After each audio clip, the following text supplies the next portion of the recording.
Hello dear all, welcome to our channel Success Lines.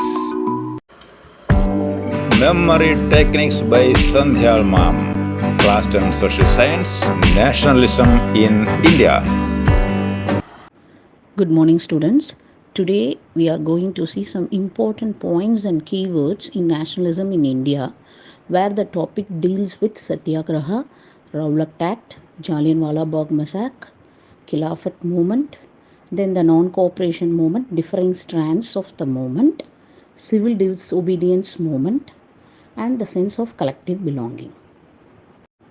Firstly, we will go with Satyagraha. Here, the main keyword is Satya, that is Satyam, Dharma. The Gandhiji followed non-violence, where when you fight or struggle for your justice, you need not to go with violence, unless otherwise your cause is reasonable and justifiable. This is the thing he have said in Satyagraha. The policies which is followed by him and by his disciples, those people are called as Satyagrahis. He organized Satyagraha in many places like Champran in Bihar, Kheda in Gujarat, and in Ahmedabad. And in each places he have certain reasons to organize. So these are all the points and the keywords we have to underline for Satyagraha. Now we will go for Rowlatt Act. In this subtopic, we are going to see one important keyword is Imperial Legislative Council. This was wholly by the British, where he wanted to detain our Indian political leaders for 2 years without any trial. Why he had to do that? It is because he was alarmed by the popular upsurge of the movement. Why? Because they were all strikes all over India, where his communication for the transport is getting declined. In turn, his economic development goes down. So in order to stop this, British have declared Imperial Legislative Council a suppressive act, that is none other than Rowlatt Act, and it was held in the year 1919. In Imperial Legislative Council, the political prisoners were detained in the prison for another 2 years without trial. There was a big hurtle and there was a protest.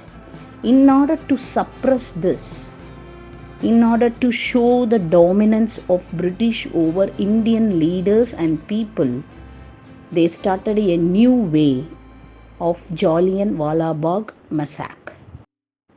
We have to know a keyword called Baishaki. Students, just think about this. You all know very well.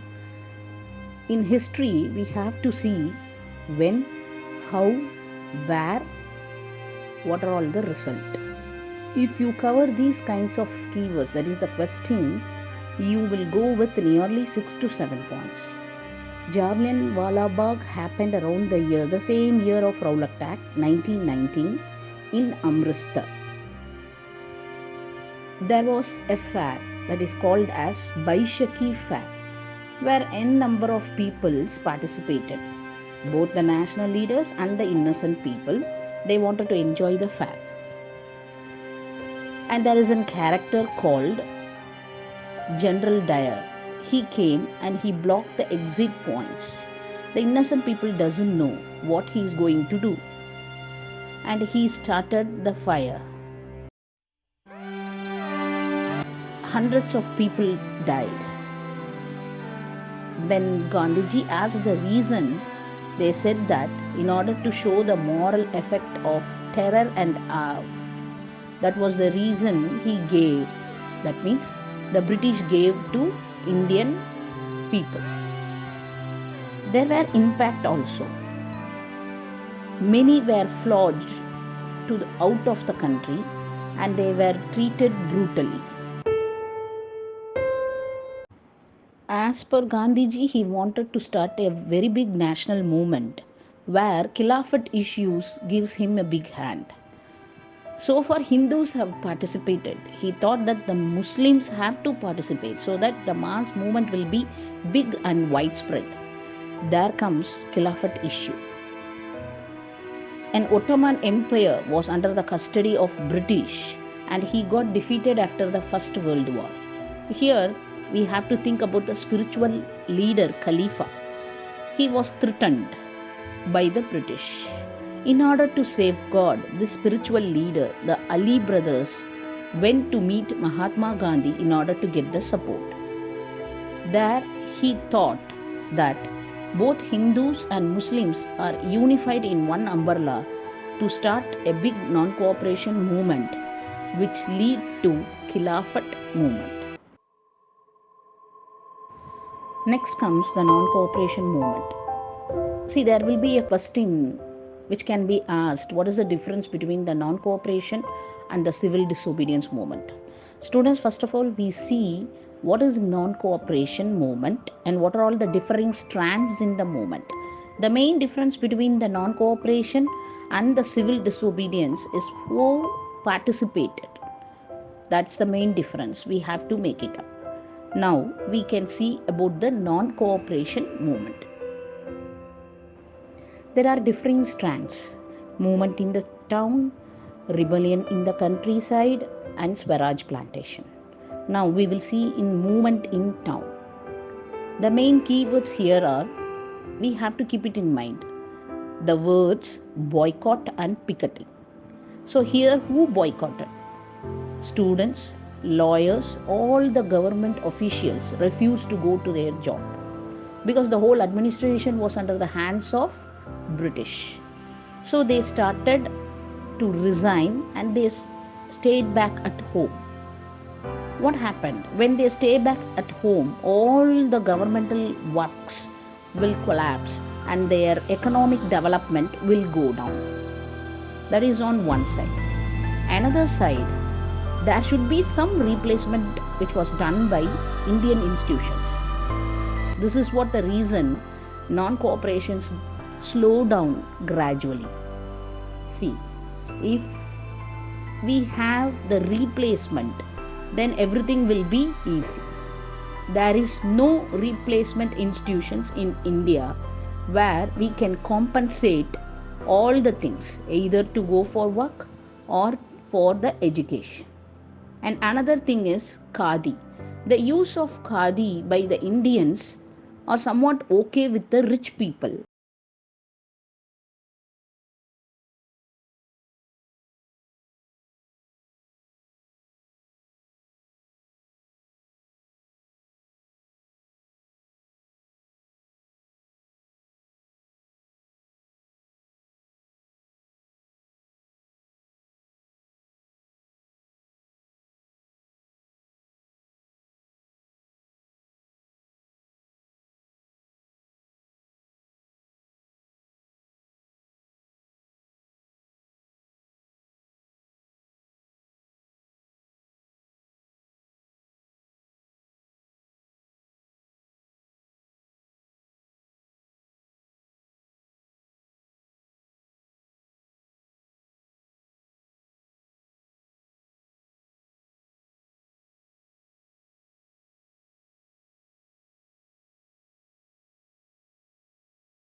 How come the Jawaharlal Nehru comes with Baba Ramchandra? That because of Aud Kisan Sabha. Baba Ramchandra was fighting for the taxes because of the landlords who have taken the lands from the peasants or from the common citizens. And there is another term here is called as Naidobi Band. If you underline these kinds of keywords, the evaluator will automatically understand what you have studied. They will understand that you have studied in deep. So you have to underline, see, even in the short answers or in the long answers, you have to underline 2 or 3 keywords which shows them, that means which the evaluator thinks that you have read deeply. Here, coming back, what is Jawaharlal Nehru doing here? Jawaharlal Nehru and Baba Ramchandra both combined and they traveled in order to spread the movement, where they started Aud Kishan Sabha in Awadh, where it became popular within few months, where 300 branches were there. Why? Because the Jawaharlal Nehru wanted to go with the people and they have to ask about the grievances and the demands. So this comes. And the next one, we have to go with Alluri Sitaram Raju. How come this Alluri Sitaram Raju? You know, when you have this or hear this name, you have to correlate with the hills, Gudam hills of Andhra Pradesh, because they are all tribals people. These tribal people, what they will think? They wanted to have their own values, their own rights. And this British people have declared the forest as the reserved forest, where the tribals couldn't able to get the rights in order to worship, or any fuels or any things can be sold for their occupations. Once this has been controlled and restricted by the British, and the British made them to do bigger for the road building, they became angry. So there comes the protest. So here they wanted to select a leader for their tribals, where Alluri Sitaram Raju was a folk hero here. He could able to predict the astrological predictions, and additionally he can heal the wounds and he can survive the bullet shots. But there is a big difference between Gandhiji and Alluri Sitaram Raju here, where Alluri Sitaram Raju is against non-violence, whereas Gandhiji supports non-violence. But Alluri Sitaram Raju was very much very little bit okay with Gandhiji because of some other principles. But he was, Alluri Sitaram Raju was very soon executed, and he was considered as a folk hero. And next comes very simple subtopic is about the Swaraj plantation. Swaraj here means freedom. See, everyone have their own idea of freedom. So here they wanted to have freedom from the plantations. There are only 2 keywords, my dear students. Here, Inland Immigration Act and Swatantra Bharat. What do you mean by Inland Immigration Act? The British had given the rule that no one should go out of the confined area. Here, the plantations. Here, the people should not go out of the confined area, and they can have the permission to move around within the area, but they should not move out of the area. But the people wanted to go and meet their village people, and they wanted to keep a link with the other people. So that is the main cause, and here they wanted to get freedom. That means they wanted to go away from the Swaraj. That means, from plantations. So here their Swaraj is moving away from the plantations. So they started, once they heard about the Gandhi Raj, their principles and the policies, they started to move away from the plantations. So once they moved, they didn't reach their destinations.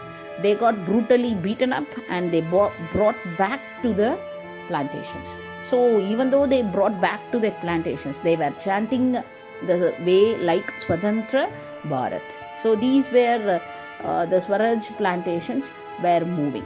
So till this we have non-cooperation movement, the town and Swaraj plantations. Here what? The non-cooperation ends.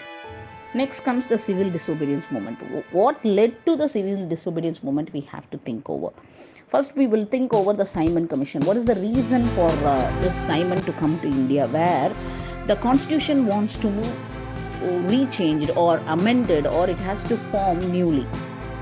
And Gandhiji was not that much happy about the Simon Commissions coming to our India, where their constitution have to be made with only the British members. There is no English people. There is no Indian people there. Only English people were available, and he doesn't want that kind of conference.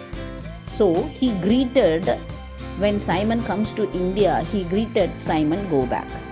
And there is a viceroy named Irwin. He also came with a negotiation with Gandhiji, where Gandhiji given 11 demands, and in that 11 demands, the stirring demand was abolition of salt tax.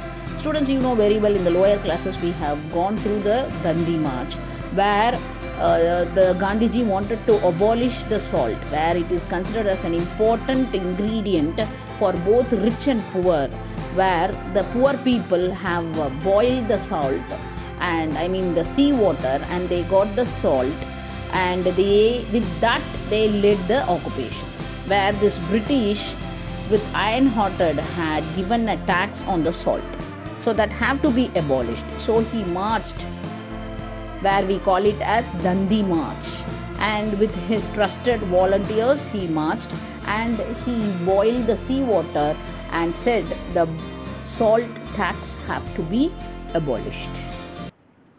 And after this, as if we have gone with the non-cooperation movement, who are all the participants? Here also some participants who have participated in the civil disobedience.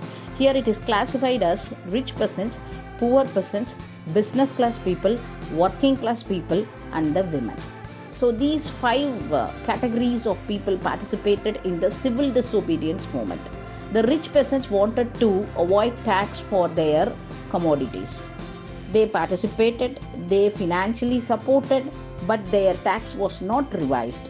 They are called as Jats and Patidas of Uttar Pradesh and Gujarat. These are all the rich peasants.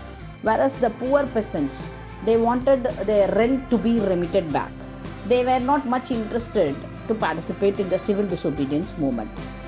Same with business class, because the business class people wanted to get there for a sterling of foreign exchange, and they wanted a reduction in their taxes.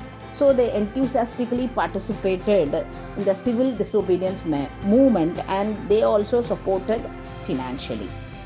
But the industrial working class people doesn't have much interest. Only the few people in the working class have participated, wearing the Gandhi cap on their head. Women, those who thought that it is the sacred duty to participate in the civil disobedience movement along with Gandhiji.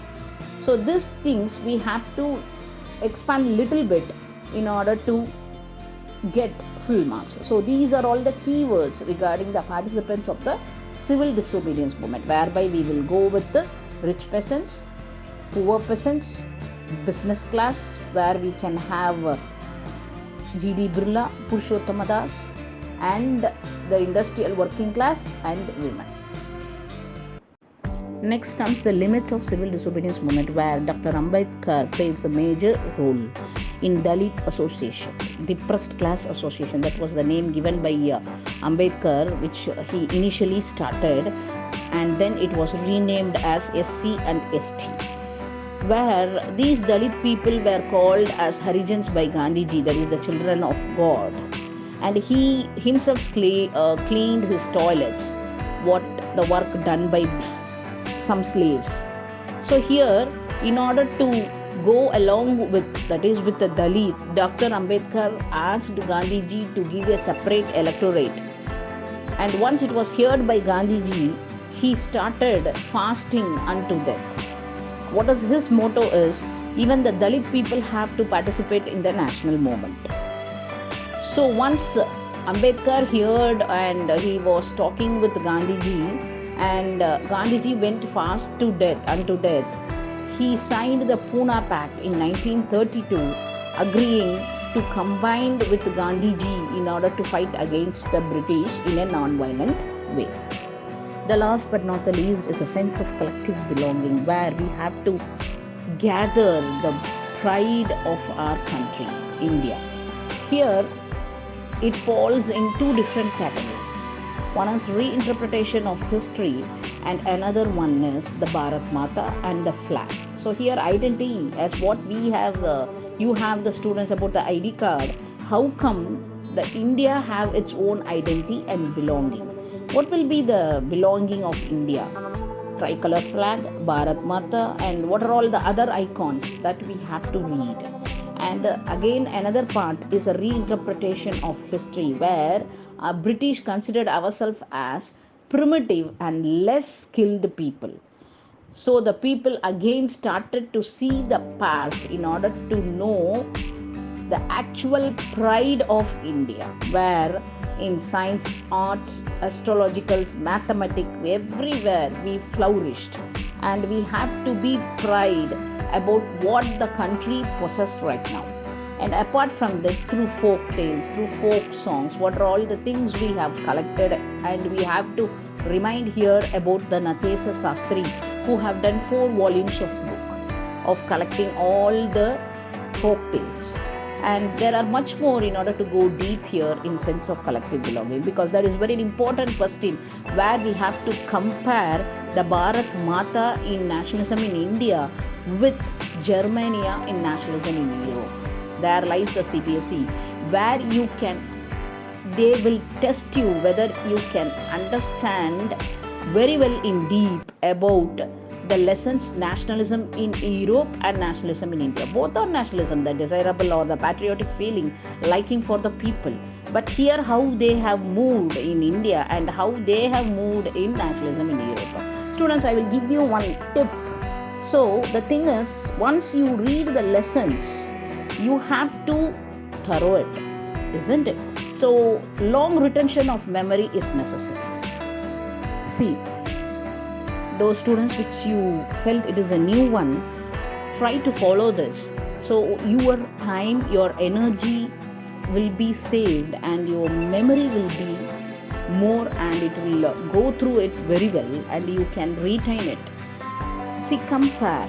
So when there is a nationalism in India, there is a nationalism in Europe.